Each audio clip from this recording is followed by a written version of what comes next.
Hi, everyone, and welcome to the Northern Kentucky Spotlight podcast, presented by CVG. I'm your host, Sarah Brookbank, and I hope you are excited to talk about internships today. First up on the podcast, we are joined by Keith Coney of INTERalliance of Greater Cincinnati, who shares how they are helping students explore the IT industry around Greater Cincinnati. On NKY at Work, Julie Stockman of Northern Kentucky University chats with Nancy Spivey about how local employers can expand their co-op and internship opportunities with NKU students.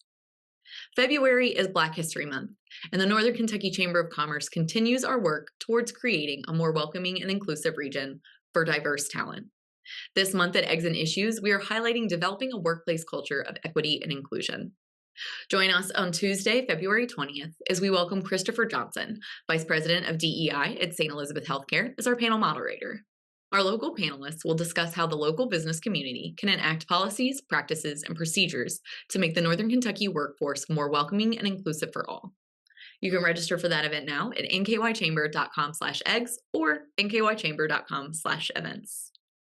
Thank you to our podcast sponsors, CVG, our title sponsor, C-Crew Consulting, our digital sponsor, and our episode sponsor, Schneller Knockelman. Now, let's go hear a little bit from those sponsors, meet our members of the week, and Nancy and I will be back with this week's guests. Why would you travel to England? For football. To go or not to go? That is an easy question. To visit the land of Shakespeare. To take in all the sights. Authentic fish and chips. To experience arts and culture. 2 words, British Open. To visit my family. Same reason I go anywhere. For a pint of beer. To start my trip through Europe. Whatever your reason, there's no better time than now. Ranking on Google Search and Maps is easy to understand, but hard to do. It requires constant effort and attention, uploading new photos, responding to Google reviews, writing weekly posts, and checking suggested updates. Google listing optimization takes experience and time, and there are no shortcuts. C-Crew gives your Google My Business account the steady, consistent attention it needs to be effective, optimizing, updating, and expanding critical content every single week. From local retail stores to large regional networks, C-Crew generates content, establishes benchmarks, and creates dramatic, measurable increases in engagement. So what can C-Crew do for your business? More calls, more clicks, more clients.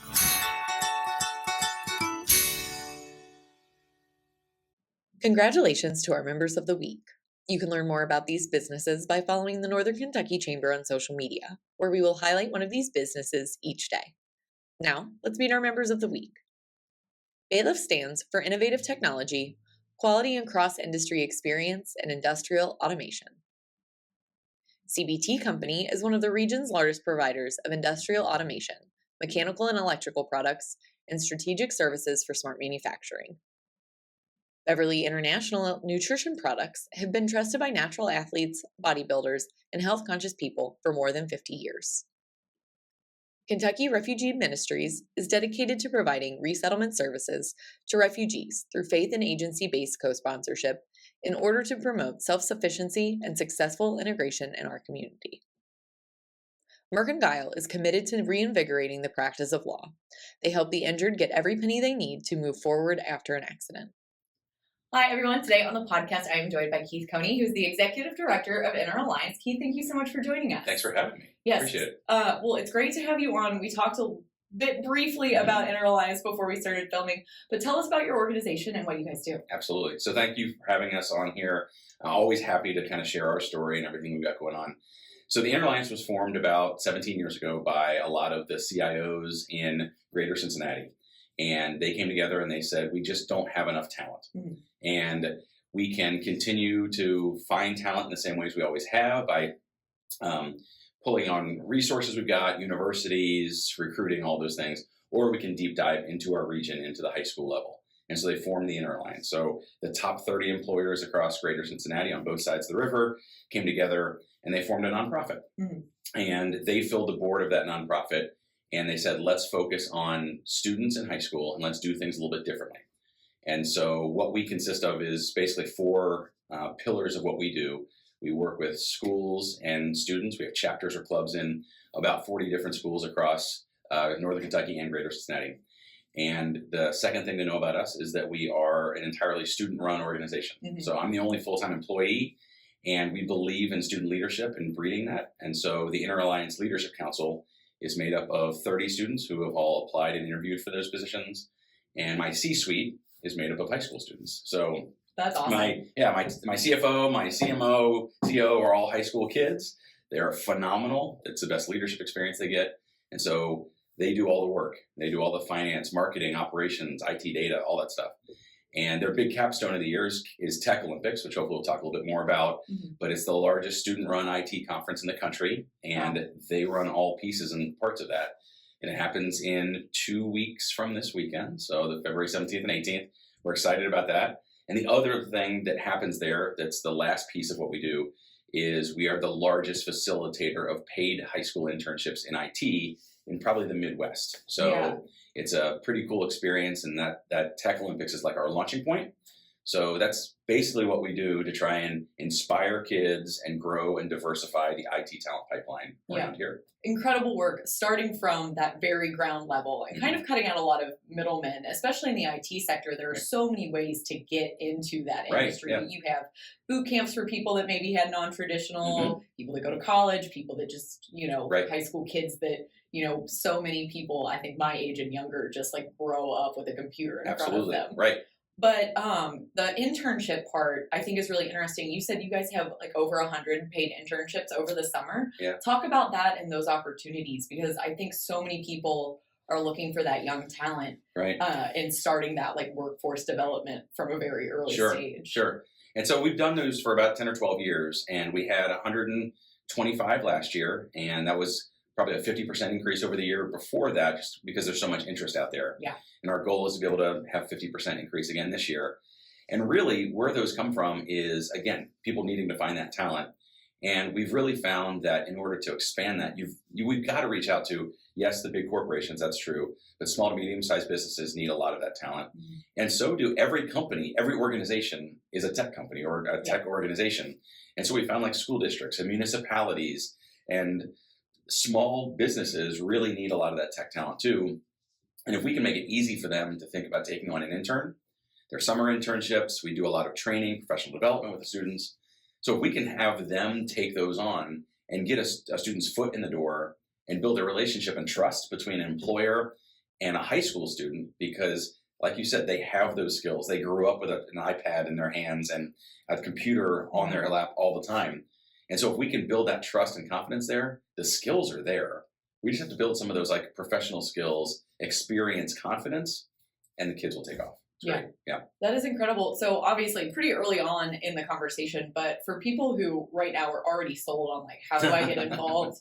What kind of opportunities are there for employers in the area to reach out to you guys and work with INTERalliance? Sure. I would encourage everybody to go to our website. All the information about internships is on there.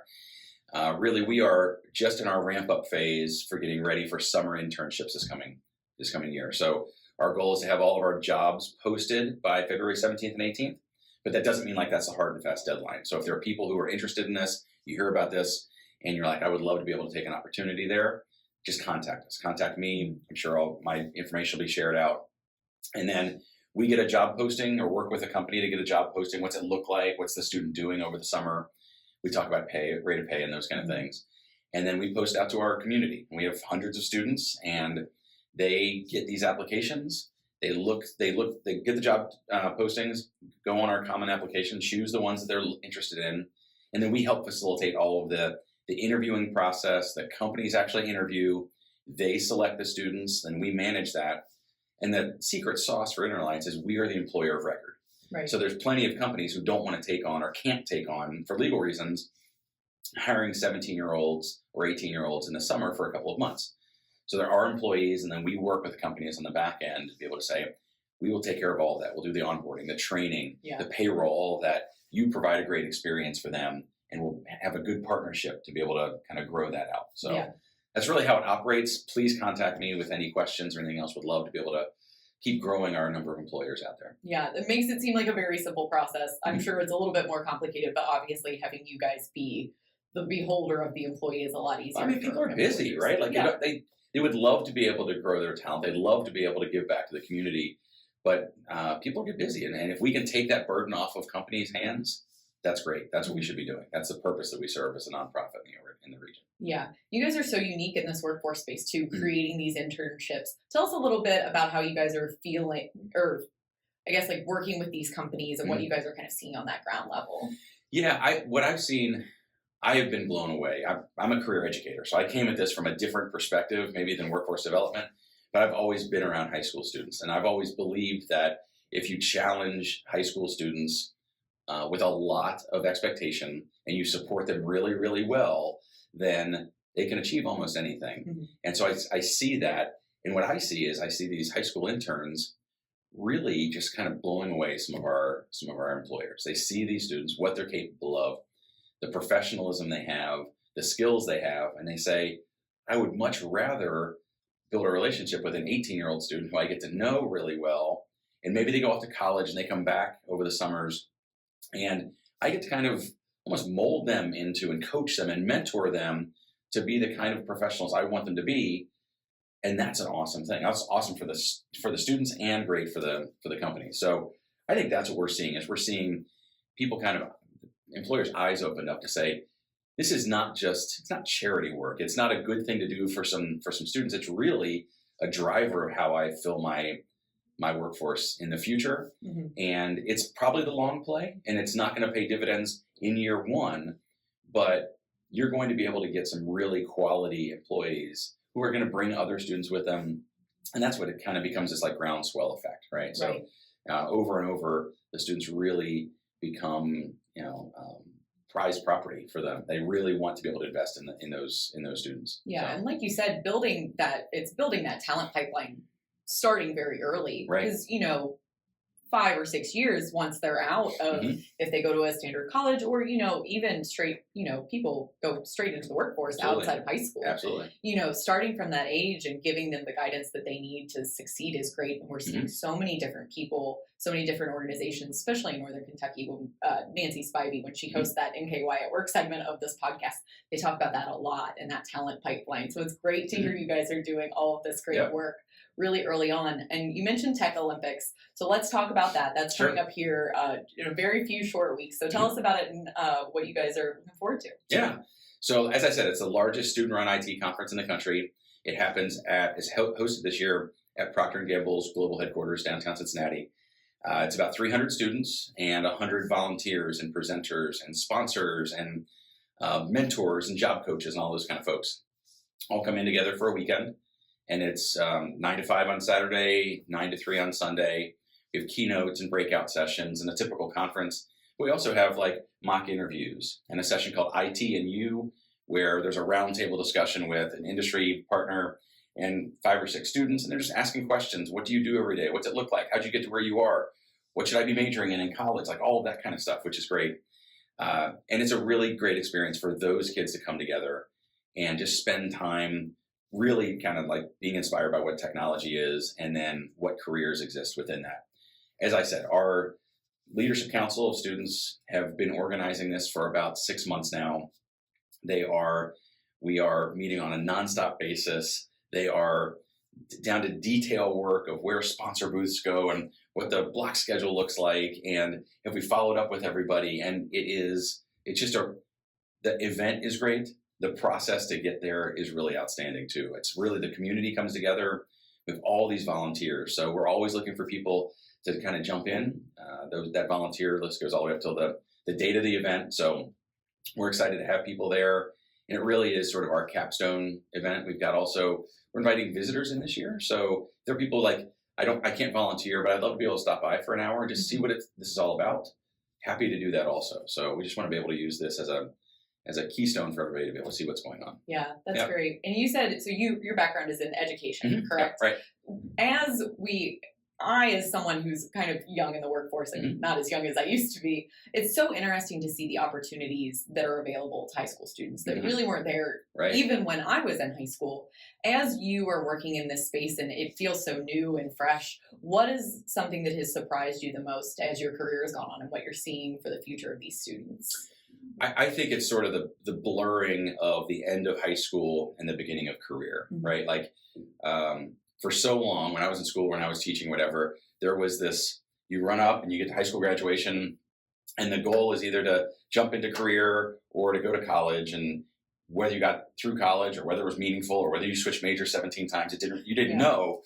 But that was the goal. And it was very clear and all those things were there.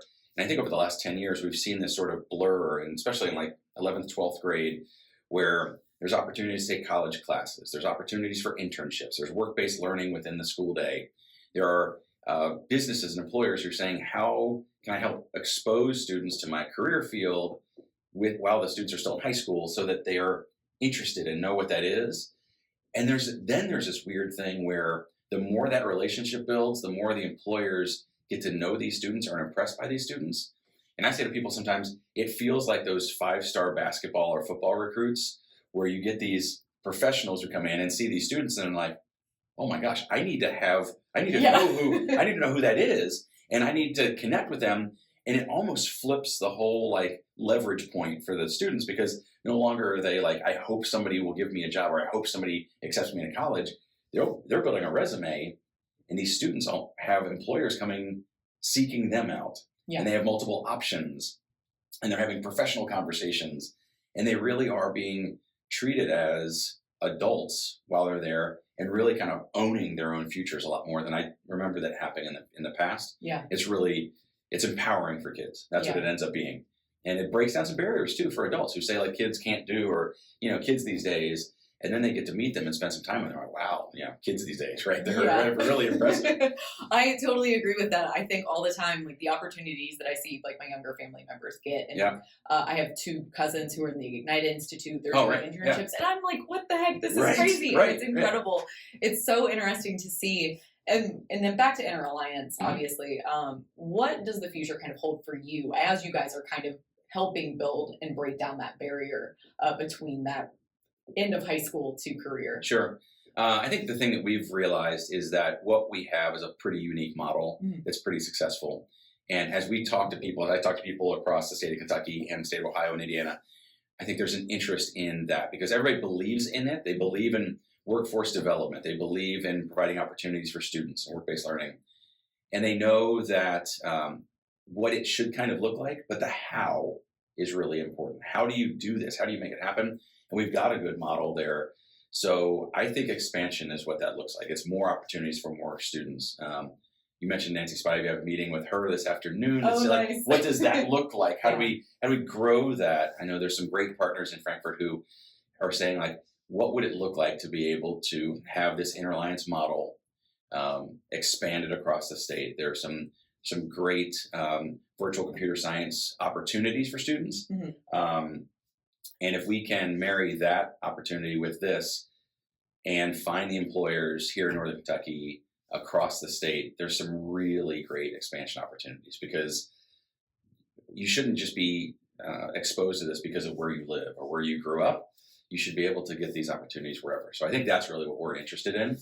Excited for the next year. I think that it's going to be a great year of expansion opportunity across the state. Yeah, well, I'm looking forward to seeing what you guys get into, not only at the Tech Olympics here in a couple of days, but in the future. Thank you so much for all of your great work. Keith, before I let you go, is there anything else you would like to add for our viewers and listeners today? No, just thanks for the support. I think we can't survive if we don't have employers who are willing to take a risk and reach out. So that's what it is. Find us on social media, find us on our website, reach out and connect with us. We'd love to be able to have some students participating wherever they are in any companies across Northern Kentucky. Yeah. Well, Keith, thank you again so much for your time today. Yeah, thank you. It's great. Hi, I'm Nancy Spivey, Vice President of Talent Strategies for the Northern Kentucky Chamber of Commerce. On today's NKY at Work segment, we are talking to Julie Stockman with NKU. Julie, I understand you're the manager of internships, and it's nice to find somebody that I can actually remember their title. So tell me a little bit about your role and about internships, and for the people that are struggling to find talent, what's the go-between there? Yeah. So if an employer needs an intern, they've posted it on Handshake, they're not getting hits, they're not getting applications, I'm your person. So I will track down and find a student for you. So, and hopefully that student will be prepared with interview prep and will have a good resume, a good LinkedIn, and a good handshake profile. Oh, you're like a gym in a university filled with all kinds of people. So number one, we'll make sure your people get your contact information. I hope they bombard you, but I already want to go ahead and apologize if we get a lot of traction on this podcast. So, no, I hope we do. Yeah. So tell me, I understand there's something called Parker Dewey. Yeah. Tell me what that is. So Parker Dewey is a very well-kept secret here in the Northern Kentucky region. Parker Dewey is a micro internship site. They're a micro internship, I guess I would call them company. So, and they're a partner of NKU. So what is a micro internship? Right. You knew I was going to ask that. I'm going to launch right into it. So, and I've got my notes here because I've got a lot of information. So a micro internship is a short-term project that can be completed within 10 to 40 hours. There's a lot of leeway in that and is typically due in maybe a couple of days to several weeks. So this is a short-term project that a company needs done, but they lack the resources to be able to do it. That's what a micro internship is. And so this micro internship opportunity, say I'm an employer and I need a new logo, right? Something simple like that. Does that run through your office? Is that considered a formal internship? What's the guidelines for all of that? So the guidelines are, you're going to go to info.parkerdewey.NKU, and Dewey spelled Dewey. Okay. So you're going to go there. You're going to post your job. So you're going to say, hey, this is what we're looking for, and these are the skills. This is how long we think it's going to take. A student is going to apply for that. You're going to say, oh, look, we've got some students who've applied for this, and you're going to make your selection, usually very quickly, based on the application that's in Parker Dewey. The student is an employee or contractor of Parker Dewey. So Parker Dewey takes on all the liability for that. Okay. All you do is manage the students and get the work product.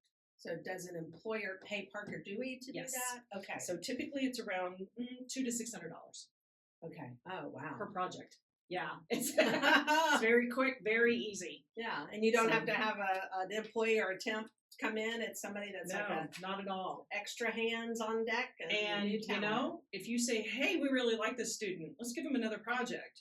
Oh, they really did good on that. Why don't we hire them? There's no fee to bring them on as an intern, part-time, or full-time employee after. So it's a great way to introduce new talent into your workforce. Absolutely. Bring them in, test them out, find out if it's an opportunity, a good fit for both. Any other examples that you want to share? Oh, yeah. So I've got lots of examples of projects that work for this and in all kinds of areas. So a social media content creator. Okay. Like what y'all are doing in here. Audio and video editing. Okay. Website updates. Wow. So website creations, data cleanup, data analysis, graphic representation, candidate sourcing. I'm looking at my list here. So prospecting in some way, KPI discovery, trends. I mean, there's numerous things. I found one in HR, job board support and evaluation. So you could use any number of projects to do this. And if you go to parkerdewey.com, they have a list on their website. And it's parkerdewey.com/NKU to get you connected specifically to the students at NKU, correct? Yes. Okay. So this is kind of a national platform that other colleges probably have. Absolutely.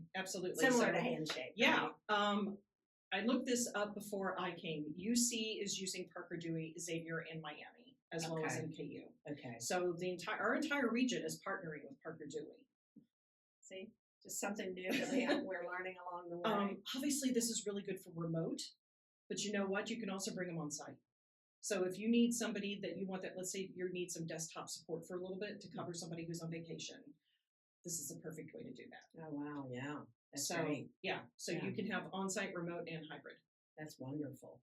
So help me, going back to your role as intern manager, right? Mm-hmm. What are you seeing as trends? You know, what's happened post-COVID that is different than it was prior to? Anything that you can share with us? So what's happening in the intern world, intern co-op world, is the same that's happening in the part-time, full-time world. There's, I don't want to say it's a struggle, but there is I call it the hidden hybrid.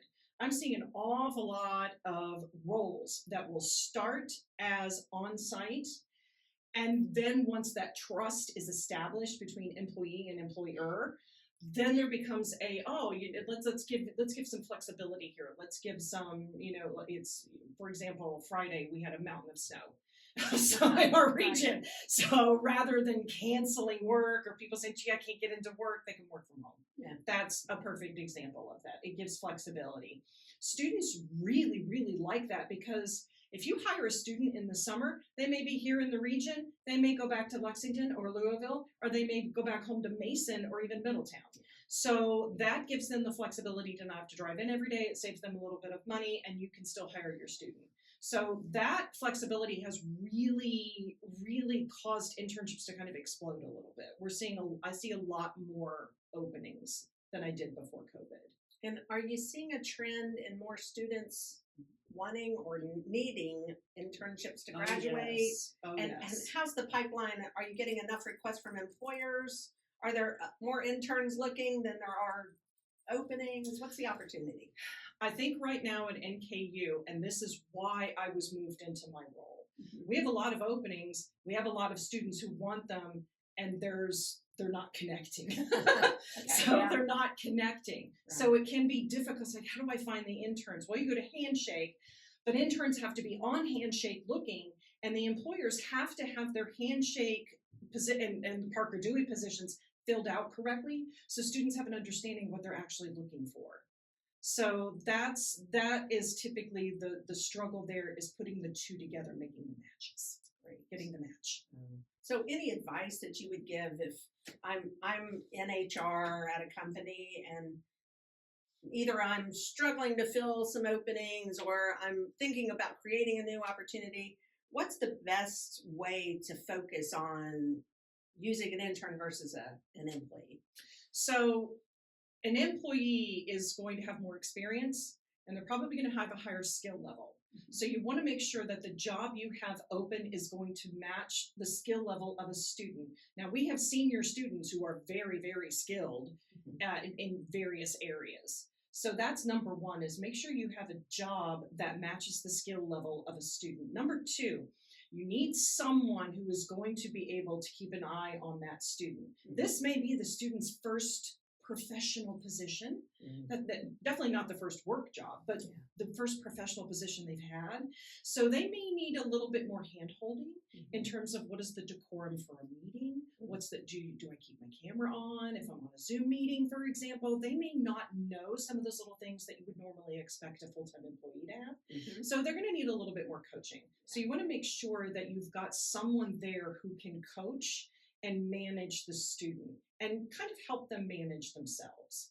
That means you've got to have really clear expectations. So especially like first day, park here, go there, do this. So make sure that they know step-by-step what they're doing. So those three things. Other than that, branding on campus.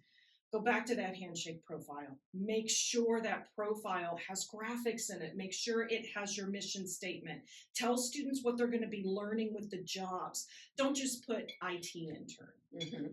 So say IT intern parentheses desktop support. Let students know what it's going to be, what you're actually looking for. Make it a little more descriptive. So those would be some of the things that I would tell them. Well, and I think you're spot on. One thing we talked about at a meeting I was in earlier today is it's no longer I'm going to post a job description and people are going to flood to that. They want to know what the culture is. They want to know there's people like me at this setting. It's not, this crowd or this crowd. It's a welcoming, community of employees that are going to embrace me as the outsider coming in. So it is a different market these days. Be cautious. This is an aside, just popped into my brain. Employers need to be cautious about acronyms. So they will say something like, we need data analysis for a BPRM piece of software. Well, what's a BPRM? So you're going to have to spell it out. And if a student sees that, often they go, I don't know what that is, so I'm not qualified. I'm not going to. Oh, interesting. So make sure you're spelling out your acronyms. If you need them to know a specific piece or a tool, say that. If it's just, well, we need, for example, let me give you an example. We need someone that knows R. This is a data analysis tool. So if you need them to know R, that's one thing. But if you're okay with what we just need them to be able to analyze data, that's a more broad skill. They may not know R, but they may know Python. So you get it. Yeah. So watch those little things that can make a big difference. Yeah, that's a really good point, especially in the internship world where students learn what they're learning, but their minds are open to growth, right? Yeah, so absolutely. Yeah. Well, thank you for coming in. Thank you for having me. Hello, everybody. I'm Chris Knockelman, owner of Schneller Knockelman Plumbing, Heating, and Air. As we kick off 2024, I want to let you know about a major giveaway of a free system, a complete furnace and air conditioning system for your home.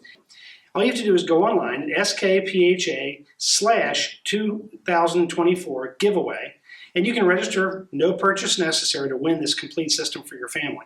If you're not interested because your system is too young, please share this with your friends and neighbors so that they have an opportunity to win also. And if you're not in the market for a new furnace and air conditioning system, make sure you call us and schedule your furnace tune-up here for the winter. And just remember, call Schneller Knockelman, your family-owned company. Trust us, we're going to be there for you. Welcome back. Thank you so much for tuning into the podcast today and learning a little bit more about INTERalliance and Northern Kentucky University and how they are changing internships across Greater Cincinnati. Thank you to our podcast sponsors, CVG, C-Crew Consulting, and Schneller Knockelman. Don't forget to register for our upcoming exit issues on February 20th, focusing on developing a workplace culture of equity and inclusion. You can register for that now, as always, at nkychamber.com/events. Finally, if you are a member who would like to be featured on the Northern Kentucky Spotlight podcast, or if you're someone who is interested in joining the Northern Kentucky Chamber of Commerce, please reach out to Lynn Ablin. And if you're someone who is interested in sharing your workforce strategies and resources on NKY at work, please reach out to Nancy Spivey. You can find their contact information on the screen in front of you or at our staff directory at nkychamber.com. Thanks again for tuning in. I'll talk to you guys next week.